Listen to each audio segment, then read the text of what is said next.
How's it going, everyone? In today's video, I'll show you on how you can get a razor sharp text in Bambu Studio.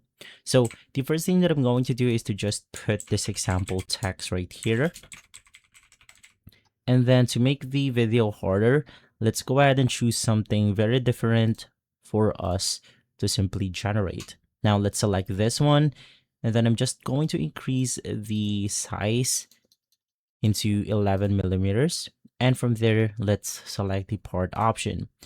Now we're left with this one. Now to make the text pop, I'm going to change the color into something unique, maybe color red.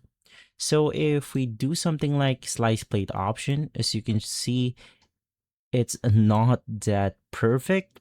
So let's go ahead and make those few adjustments. So the first thing that I'm going to do is to copy and paste the first text right here and the second one, and then I'm going to apply all of the changes into this one.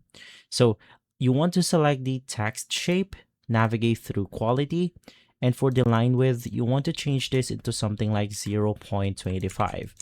You want to do this for every property.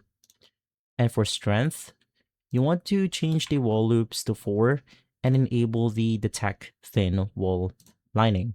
So if we click on the slice plate option, as you can see, it looks better as of the get-go. So, and basically for the last option that I recommend is changing the top surface pattern into the recliner.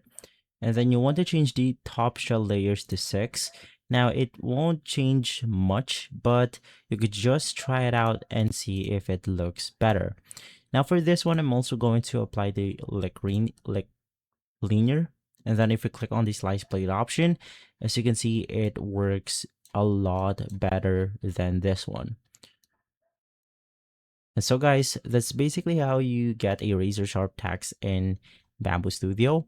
If this video has been helpful, leave a like, subscribe, and follow us for more videos like this. Thanks for watching.